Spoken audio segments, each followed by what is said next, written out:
तो पिछले पार्ट में हमने देखा था कि नीली, लू और शियाओ तीनों ही वहाँ घोस्ट रुइंस गए थे, जहाँ से वो डेमन स्पिरिट को खत्म कर बहुत सारे स्पिरिट स्टोन कलेक्ट कर सकते हैं। हम देखते हैं कि वहाँ पर आने के बाद वो तीनों ही अलग अलग जगह पर टेलीपोर्ट हो चुके थे। अभी नीली ने शुरुआत में ही 20,000 स्पिरिट कलेक्ट कर ली थी, जिसकी वजह से वो शायद लिस्ट में टॉप पर आ सकता था। लेकिन तभी उस लिस्ट का टॉप नेम वाला लड़का मूरॉन्ग वहाँ पर आता है। वो नीली पर हमला करते हुए उससे उसके सारे स्पिरिट स्टोन भी छीन लेता है। अब नीली समझ गया था कि वो मूरॉन्ग को नहीं हरा सकता, इस वजह से वो वहाँ से निकलना ही सही समझता है।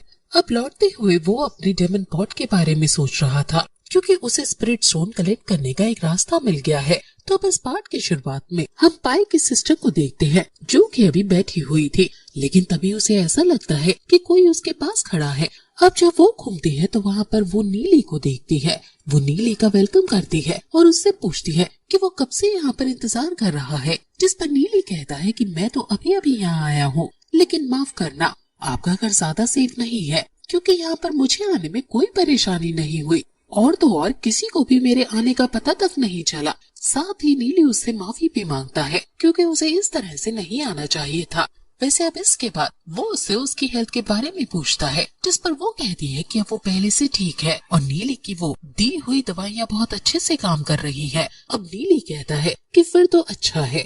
वैसे अब तभी वहाँ पर पाई भी आ गया था। वो नीली से कहता है कि अरे तुम यहाँ पर, वैसे मैंने वो घोस्ट रुइन वाले इंसिडेंट के बारे में सुना, मुझे मूरॉन्ग पर बहुत गुस्सा आ रहा है। इस पर नीली कहता है कि हाँ, वो बहुत पावरफुल है, मैं उसके सामने नहीं टिक पाया, लेकिन कोई बात नहीं, अभी मैं उस बारे में बात करने नहीं आया, बल्कि मुझे तुमसे एक हेल्प चाहिए थी। ये सुनकर पाई कहने लगता है कि ठीक है, तो बताओ, अगर मैं तुम्हारी हेल्प कर पाया तो मुझे बहुत खुशी होगी। अब नीली उससे कहता है कि मुझे कुछ डेमन स्पिरिट की जरूरत है। यहाँ नीली भी ऑर्डिनरी डेमन स्पिरिट की बात कर रहा था, जो कि किसी काम की नहीं होती। इसलिए ये सुनकर पाई कहने लगता है कि आखिर तुम्हें वो चाहिए ही क्यों, वो तो किसी काम नहीं आती। पर नीली कहता है कि उसे वही चाहिए, उसे उनकी ही जरूरत है और जितने भी पैसे होंगे वो नीली कुछ टाइम बाद लौटा देगा। साथ ही नीली ये भी कहता है कि मुझे बहुत सारी डेमन स्पिरिट्स चाहिए, तुमसे जितना हो पाए तुम उतना मुझे लाकर दे सकते हो। इस चीज पर पाई कहने लगता है कि तुम इस तरह से पोलाइट होकर क्यों कह रही हो, हम भाई की तरह हैं, चिंता मत करो, मैं जल्द से जल्द तुम्हें स्पिरिट प्रोवाइड कर दूंगा।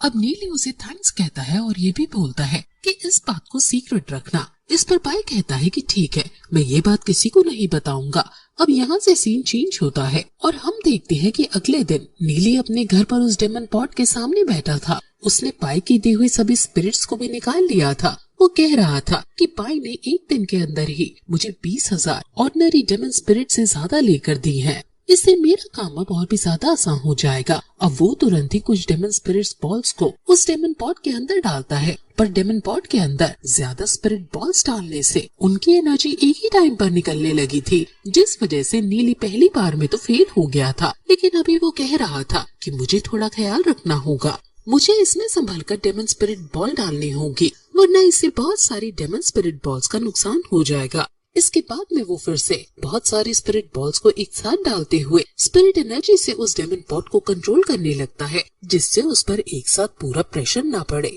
वो उन सभी छोटी छोटी डेमन स्पिरिट बॉल्स का इस्तेमाल कर एक परफेक्ट और powerful demon spirit ball create कर रहा था और फाइनली कुछ ही देर में वो इस चीज में कामयाब भी हो जाता है। उसकी पहली डेमन स्पिरिट एक फायर फेनिक्स वाली थी। अब कुछ ही देर में हम देखते हैं कि वो पूरी 20,000 स्पिरिट बॉल्स का यूज करता है, जिसके बाद उसे 30 परफेक्ट डेमन स्पिरिट बॉल्स मिल गई थी। अब वो उन्हें अपने पास रखता है और कहता है कि अब मजा आएगा, इन्हें सेल कर हमें अच्छे स्पिरिट स्टोन मिल सकते हैं। अब जब वो बाहर आकर गेट खोल रहा था, तभी वो सामने श्याओ और लू को देखता है। लू का भी मन बहुत गुस्से वाला था, क्योंकि सच में वो बहुत गुस्से में है। पहली बार तो नीली उसे देखकर थोड़ा डर गया था, लेकिन इसके बाद वो उससे पूछता है कि तुम्हें क्या हुआ है, तुम्हारा मूड क्यों खराब है। इस पर लू कहता है कि मैंने पूरे 3,000 डेमन स्पिरिट्स को पकड़ लिया था, लेकिन तभी हुआन लिंग के आदमियों ने आकर मुझसे वो सारे छीन लिए। अब यहाँ श्याओ भी कहता है कि मुझ पर भी उन लोगों ने हमला करने की कोशिश की थी, लेकिन वो मेरी पार के सामने नहीं टिक पाए। हालांकि अब श्याओ नीली से कह रहा था कि मैंने सुना कि तुम वहाँ पर एक ही दिन रुककर वापस लौट आए, इस पर नीली कहता है कि हाँ, मैं पहले ही दिन वहाँ मूरोंग से मिला था और उसने मुझसे 20,000 स्मॉल डेमन स्पिरिट स्टोन से भरे बैग को छीन लिया। अब ये सुनने के बाद लू बहुत ही ज्यादा हैरान हो गया था, क्योंकि उसने सिर्फ 3,000 स्टोन्स कलेक्ट किए थे। वैसे अब श्याओ तुरंत ही अपने उन स्पिरिट स्टोन्स के बैग को निकालते हुए कहता है कि अगर तुम दोनों चाहो तो हम इन्हें शेयर कर सकते हैं। मेरे पास पूरे 160 स्पिरिट स्टोन्स है, हम तीनों बराबर बराबर बांट लेंगे। लेकिन नीली कहता है कि नहीं, इन्हें तुम ही रखो, मेरे पास एक दूसरा तरीका है स्पिरिट स्टोन्स कमाने का। इसके बाद वो लू को पकड़ाता है और उन दोनों को ही वहाँ से लेकर मार्केट की तरफ चला जाता है। अब अगले सीन में वो लोग वहाँ पर पहुँच चुके थे। उधर आने के बाद अभी लू तो आसपास की दुकानों को देख रहा था, लेकिन नीली कहता है कि इसमें टाइम वेस्ट मत करो, क्योंकि यहाँ पर हम भी कुछ सेल करने के लिए आए हैं। अब नीली तुरंत ही नीचे एक कपड़ा बिछाते हुए अपने सभी डेमन स्पिरिट बॉल्स को निकाल लेता है। वो कहता है कि हमें यहाँ पर in God level growth potential वाली डेमन स्पिरिट बॉल सेल करना है। वैसे अभी श्याओ उन बॉल्स को देखकर कहता है कि ये तो बहुत रेयर लगती हैं, तुम इन्हें कहाँ से लाए? लेकिन इस पर लू कहता है कि नीली के पास हर सिचुएशन के लिए आइडिया रहता है।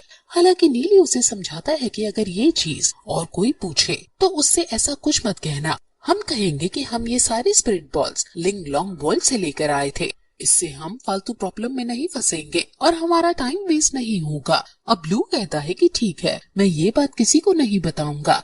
वैसे नीली कह रहा था कि आज हमें ये सारे स्पिरिट बॉल सेल करनी है, जिस पर लू कहता है कि चिंता छोड़ दो, ये काम मैं कर लूंगा। अब वो तुरंत ही खड़ा हो जाता है। हम देखते हैं कि पहले ही उनकी दुकान कुछ लोगों ने देख लिया था, इसलिए अभी उनकी दुकान की ही बात चल रही थी। पर तभी लू वहाँ खड़े होते हुए चिल्लाता है कि आज हम आपके लिए गॉड लेवल ग्रोथ पोटेंशियल वाली डेमन स्पिरिट बॉल्स लेकर आए हैं। साथ ही वो यहाँ एक स्पिरिट बॉल को यूज करता है जो कि फायर फिनिक्स वाली थी। उसके पोटेंशियल को देखते हुए सभी का ध्यान इनकी दुकान की तरफ आ चुका था। लू कहता है कि एक स्पिरिट बॉल आपको सिर्फ 50 स्पिरिट स्टोन में मिल जाएगी और 3 खरीदने पर एक स्पिरिट बॉल फ्री है। ये सब सुनकर सभी बहुत एक्साइटेड हो गए थे और उनकी दुकान के करीब आ गए थे। वो आसपास सभी स्पिरिट बॉल्स को देखने लगते हैं और पूछते हैं कि क्या तुमने जो कहा था वो सब सच है? इस पर नीली और लू हाँ करते हैं। वैसे अभी वो लोग स्पिरिट बॉल देख ही रहे थे, लेकिन इतने में ही उन्हें गर्मी लगने लगती है।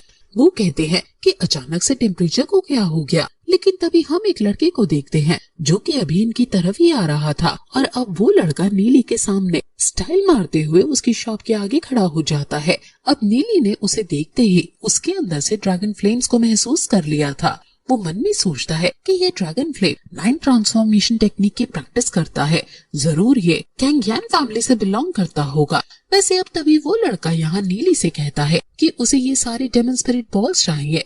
अभी नीली उसकी बात से बिल्कुल हैरान नहीं था, बल्कि वो कहता है कि मुझे इसमें कोई प्रॉब्लम नहीं है, पर क्या मैं आपका नाम जान सकता हूँ? इस पर वो लड़का अपना नाम जिंग्युन बताता है और कहता है कि मैं कैंगयान फैमिली से हूँ। और अब उसका इतना कहते ही ये पार्ट यहीं पर एंड हो जाता है।